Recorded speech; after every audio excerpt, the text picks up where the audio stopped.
Bonjour, Jules, je présente aujourd'hui Oust le dragon.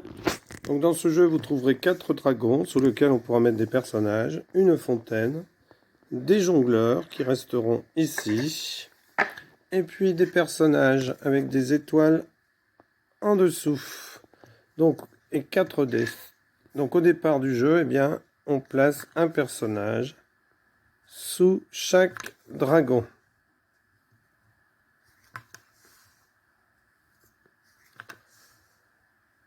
Donc les couleurs des dés correspondent aux couleurs des dragons. Il y a une couleur, une face noire.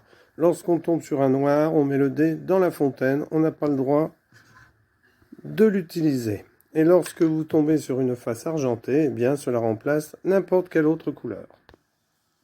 Donc chaque joueur a le droit à 4 lancers maximum. À chaque lancer de dés, on a le droit d'effrayer qu'un seul dragon. C'est-à-dire que par exemple, si je lance ici, je peux poser sur le jaune. Donc le noir va au puits, le rouge ici et argenté. Eh bien, je pourrais très bien choisir de le mettre sur le violet ou le bleu, ou le jaune ou le rouge. Mais j'ai aussi la possibilité de le relancer. Je retombe sur argenté. Donc j'effectue mon 4e lancer. Et là, je tombe sur un rouge. Eh bien, je n'ai pas le droit de le mettre avec le rouge. C'est un dé qui sera perdu. Donc, imaginons qu'un joueur lance les dés. Il tombe sur une face bleue, il tombe sur 2 faces rouges, et il tombe sur une face noire. Donc, la face noire, eh bien, il la met dans la fontaine.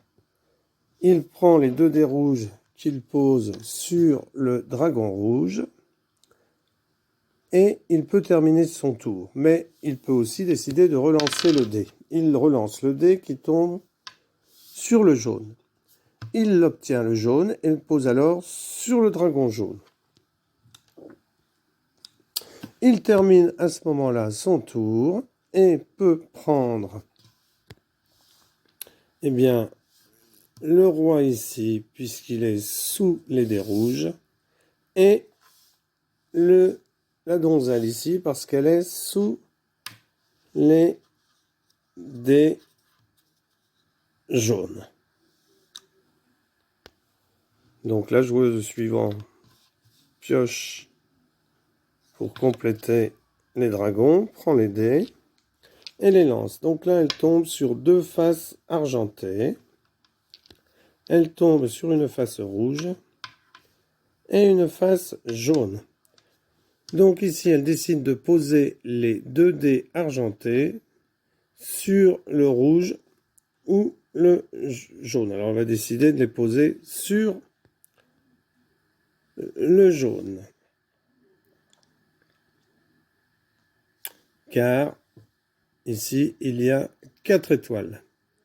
Elle pourrait très bien aussi poser ce dé-là sur le jaune. Mais ce n'est pas le nombre du dé qui fait que on libère.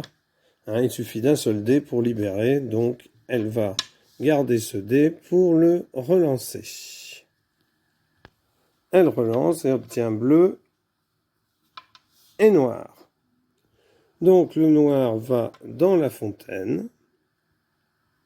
Et elle pourrait très bien poser le bleu ici.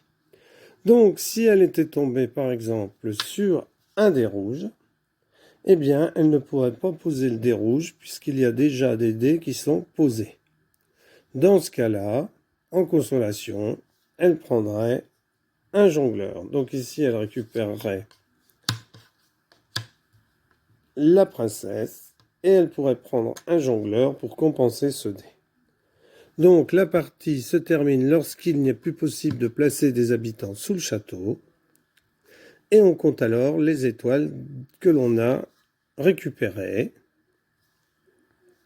sur les petites cartes qui nous appartiennent. Celui qui a le plus d'étoiles gagne la partie. En cas d'égalité, c'est le joueur qui a le moins d'habitants du château libéré qui gagne. C'est-à-dire c'est celui qui a le moins de plaquettes. Mais que ces plaquettes valent certainement plus cher que celles des autres. Alors il y a une petite variante que vous apprendrez si le jeu vous intéresse. Au revoir.